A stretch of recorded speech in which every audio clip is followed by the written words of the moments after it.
Nous allons parler un petit peu d'homéopathie et en particulier des généralités. C'est-à-dire, vraiment, qu'est-ce que n'est pas l'homéopathie, qu'est-ce que c'est, comment c'est né.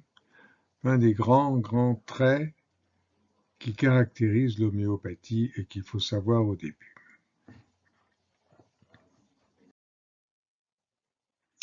Tout d'abord, il faut définir ce que n'est pas l'homéopathie. Parce que tout le monde parle d'homéopathie, c'est un mot qui est extrêmement connu. Dans toutes les pharmacies, il y a marqué homéopathie. Est-ce que c'est la phytothérapie? La phytothérapie, étymologiquement, ça veut dire le traitement, la thérapeutique par les plantes.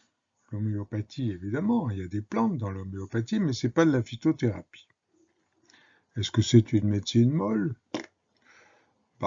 C'est une médecine douce en tout cas, mais molle, ça dépend. Des fois, il peut y avoir quelques réactions à l'homéopathie.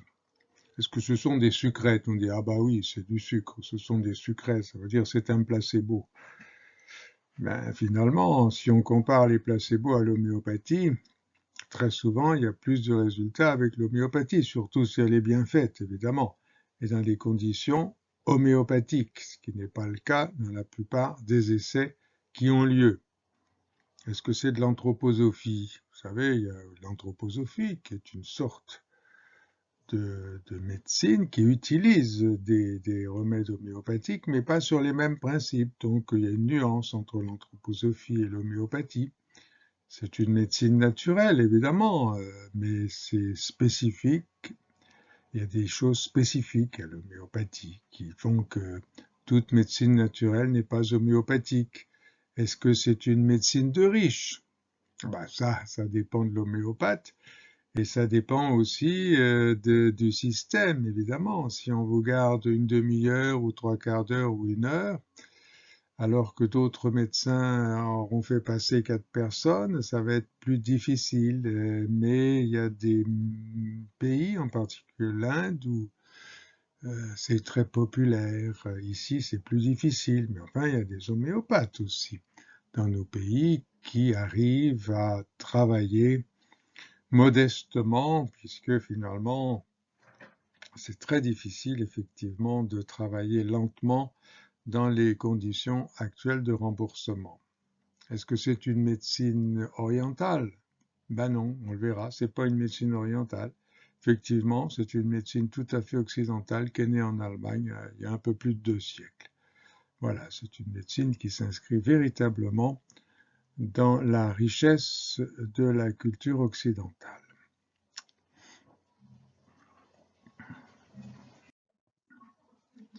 L'inventeur de l'homéopathie s'appelait Samuel de son petit nom et Hahnemann de son nom de famille. C'est un homme qui est né au XVIIIe siècle à Meissen, en Allemagne orientale, un pays fort connu pour sa porcelaine. D'ailleurs, son père travaillait dans une manufacture de porcelaine. Et il est mort à Paris en 1843, donc vous voyez qu'il était assez âgé. Il est mort à Paris car il a exercé à Paris à la fin de sa carrière.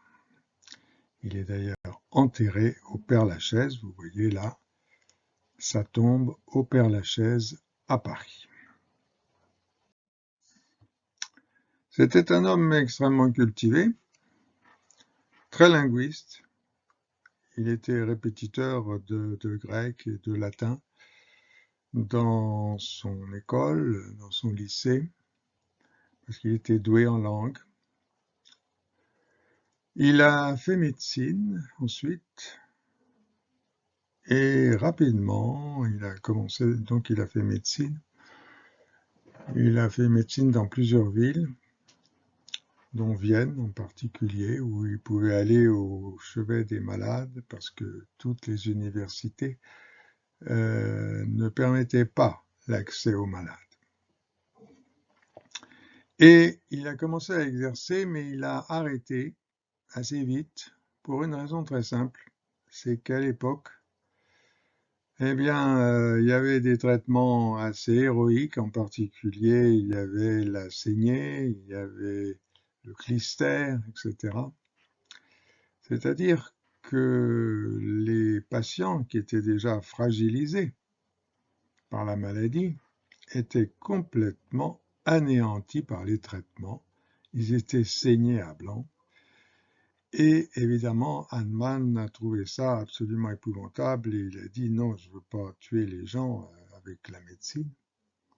Il a arrêté et comme il était fort linguiste, il parlait très bien l'anglais, il parlait le français, etc.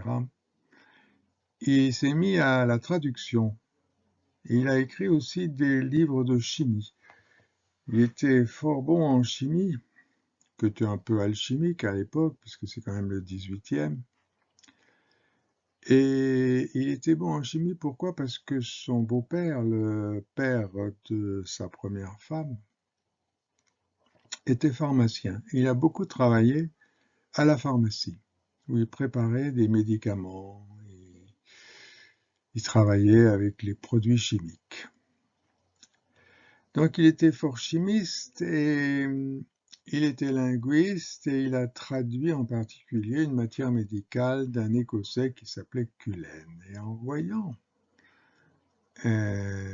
cette histoire de Cullen et cette matière médicale de Cullen, il est arrivé sur le sujet du quinquina, l'écorce de quinquina qui était employée à l'époque, l'écorce péruvienne, contre la malaria. Il a donc traduit l'article sur le quinquina et il était marqué chez Cullen que le quinquina était bon contre la fièvre car il levait les spasmes sur l'estomac. Une histoire comme ça que Hahnemann ne comprenait pas tellement. Il disait qu'est-ce que ça vient faire avec la fièvre? Il a dit je vais essayer quelque chose. Je vais prendre des gouttes de quinquina, une teinture mère en l'occurrence, c'est-à-dire la plante macérée dans de l'alcool, et je vais voir ce que ça va me faire.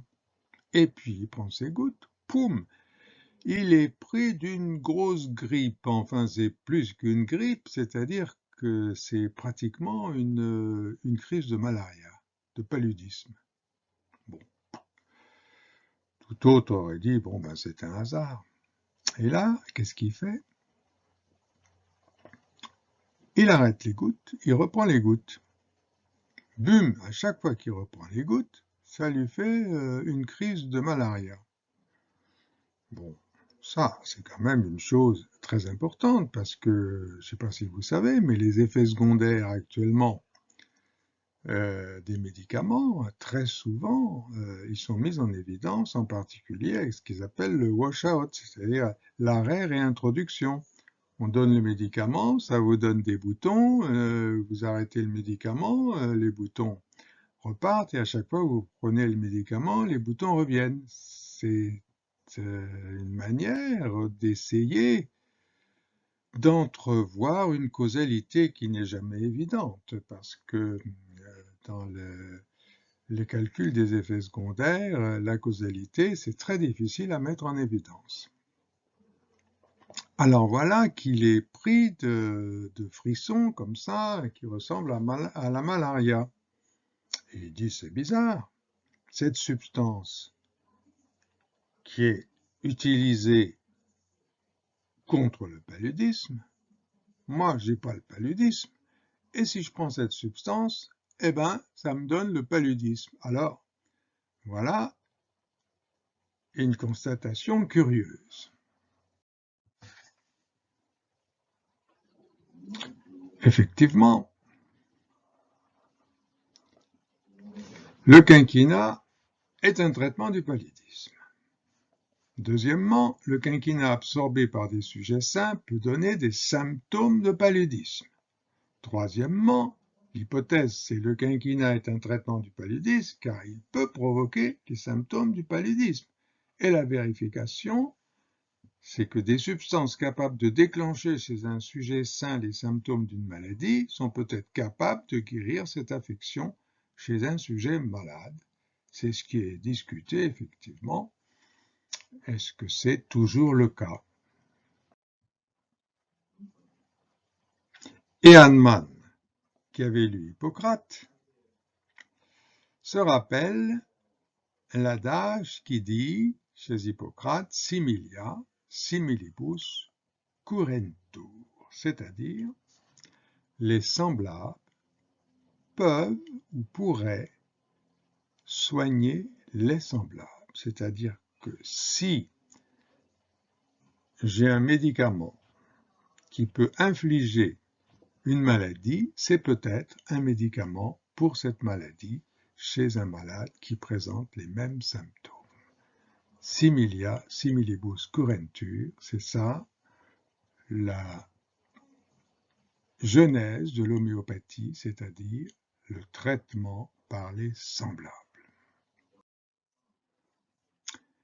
Et Hahnemann de conclure, l'écorce péruvienne qui est utilisée comme remède dans le cas de fièvre intermittente, c'est-à-dire de paludisme, agit parce qu'elle peut produire des symptômes similaires à ceux de la fièvre intermittente chez les sujets sains. Et voilà, c'est ça l'homéopathie. C'est la base, le fondement même de l'homéopathie. L'écorce péruvienne, le quinquina, utilisé comme remède dans le paludisme, agit parce qu'il peut produire des symptômes similaires à ceux du paludisme chez des sujets sains. Donc on a une maladie, vous voyez, cette dame est malade, elle a la bouche complètement tordue, admettons que ce soit les symptômes de sa maladie, voilà.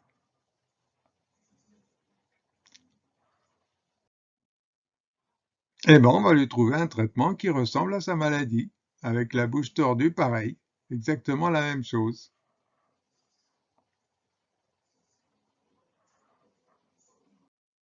Résultat, ben ça va mieux, la bouche devient normale. Voilà, c'est une guérison, en tout cas une amélioration spectaculaire.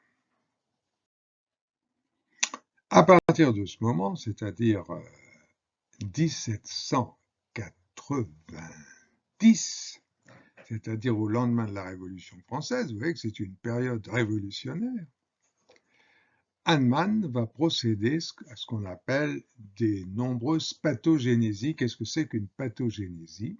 C'est justement cette expérience qu'Hahnemann a faite sur lui-même, c'est-à-dire il va donner non plus à lui-même, mais aussi à ses amis, à sa famille, à ses voisins, à ses proches ou à des volontaires, des substances pour voir ce que ça va déclencher. Et puis petit à petit, il va essayer de traiter les gens d'après les symptômes déclenchés chez ces sujets. Je voudrais insister sur un point très important, c'est qu'un remède homéopathique n'est homéopathique que s'il est le résultat de cette expérience qui est une pathogénésie. C'est-à-dire que si je vous prends, par exemple,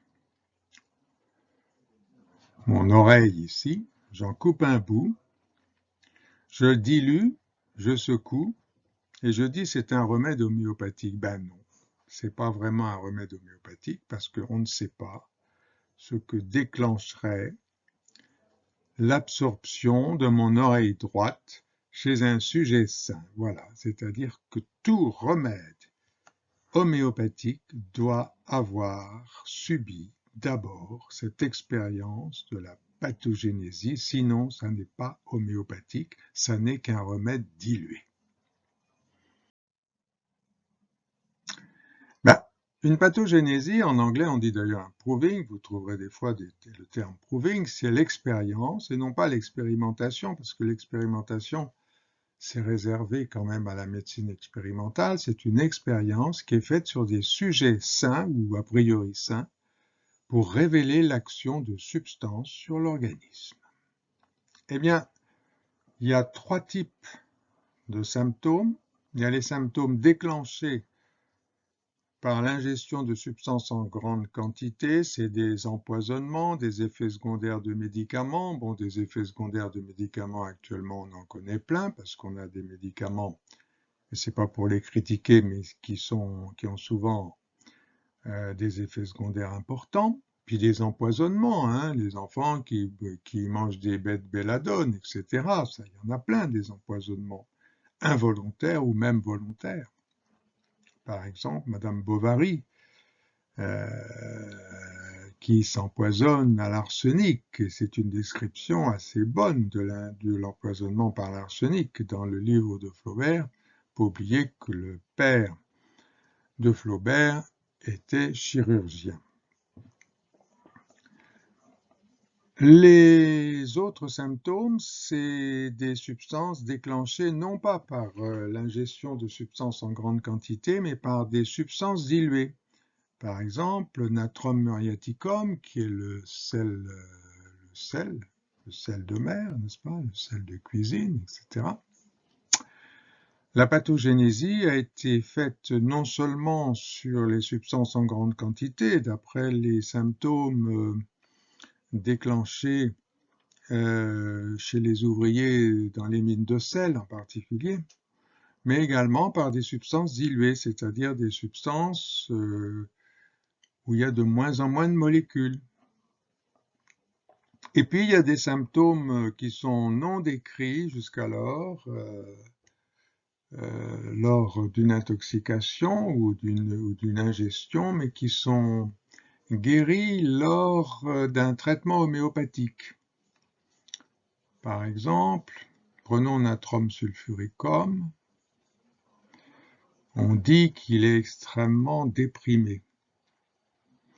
Eh bien, en réalité, lors de la pathogénésie, il n'y a jamais eu ce symptôme. Par contre, on a remarqué que beaucoup de patients qui étaient très déprimés et qui prenaient natrum sulfuricum allaient beaucoup mieux dans leur dépression et même dans leurs idées suicidaires. Et on a dit qu'à ce moment-là, ce symptôme faisait partie du remède.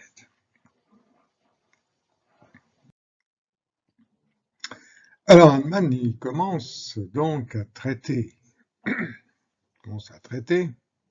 Et au début, il a très peu de médicaments, bien entendu. Très peu de médicaments, à tel point que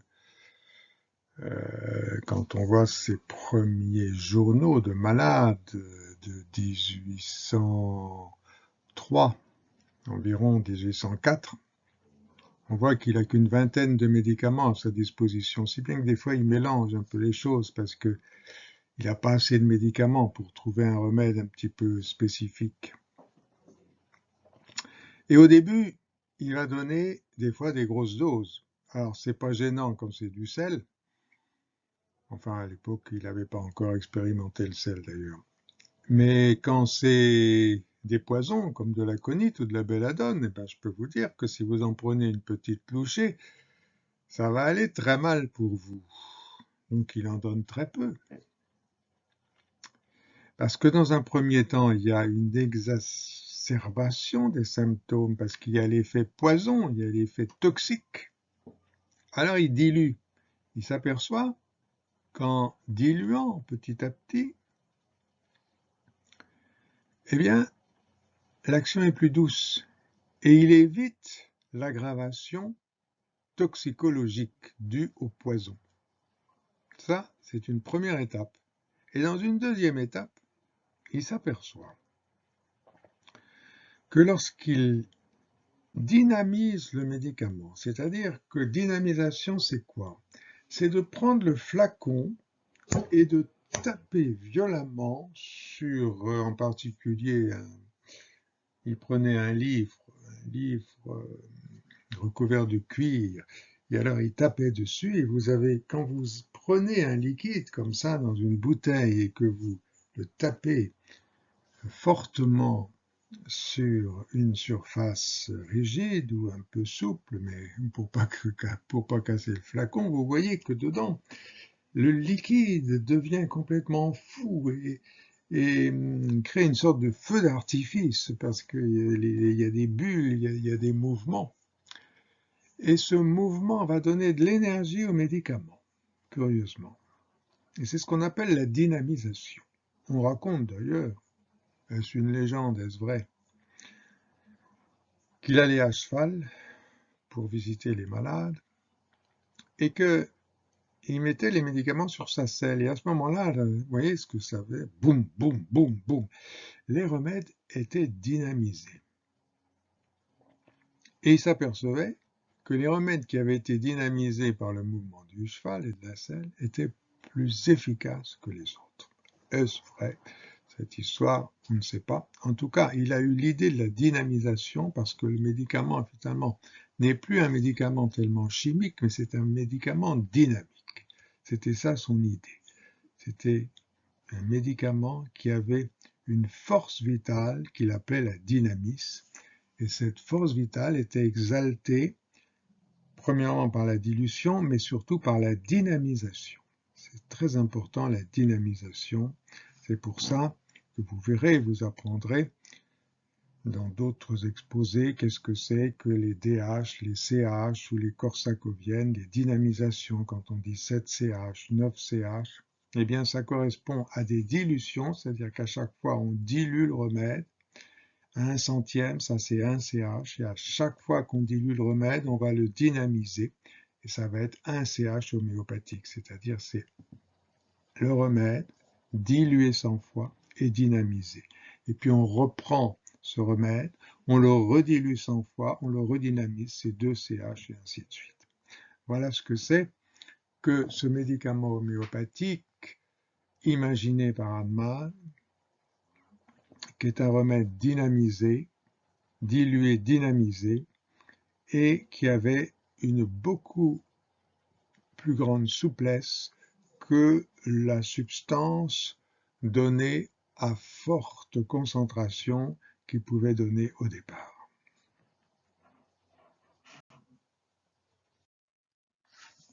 Vous voyez par exemple l'arsenic dont on parlait avec Madame Bovary, il y a eu une pathogénésie, il y a eu évidemment de nombreuses intoxications avec de l'arsenic, hein.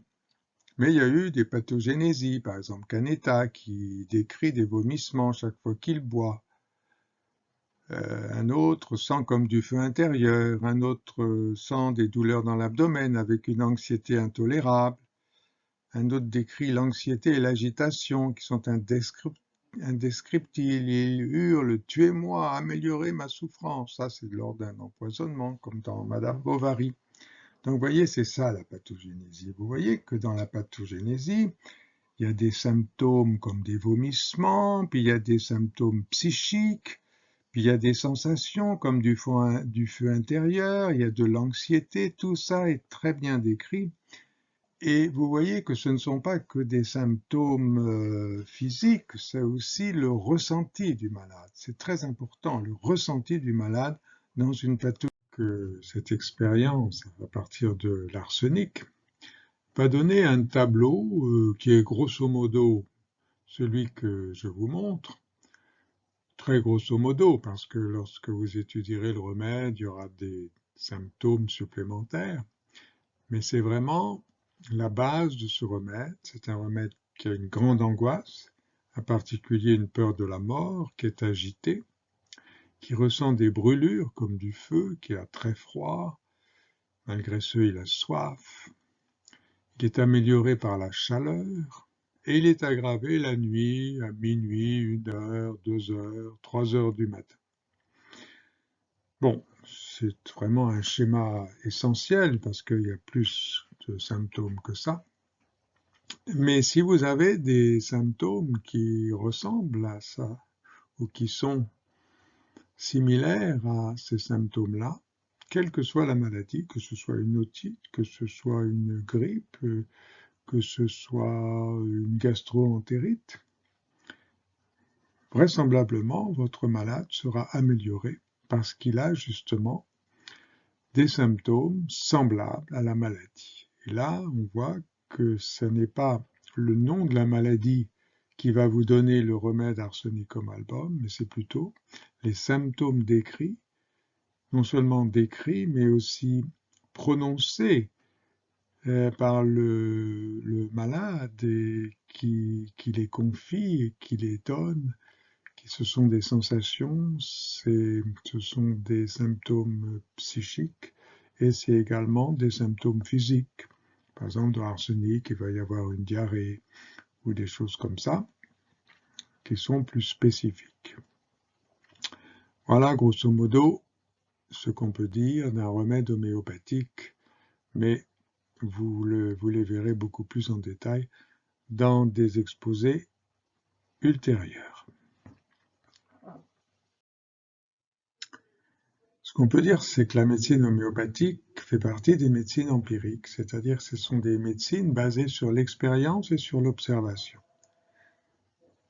Il ne s'agit pas d'expliquer la maladie par la physiopathologie en disant c'est ceci, c'est cela, c'est telle humeur qui manque, ou c'est tel mécanisme qui manque, ou c'est tel enzyme, ou c'est tel organe qui ne fonctionne pas bien.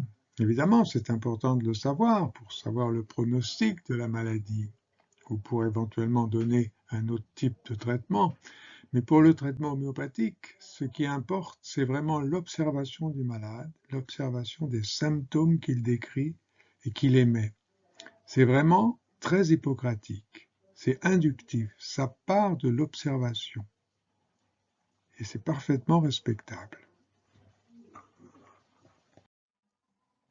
Au début, j'avais dit c'est pas forcément une phytothérapie, effectivement, parce que quand on prépare de l'homéopathie, on va préparer de l'homéopathie à partir des 3 règles.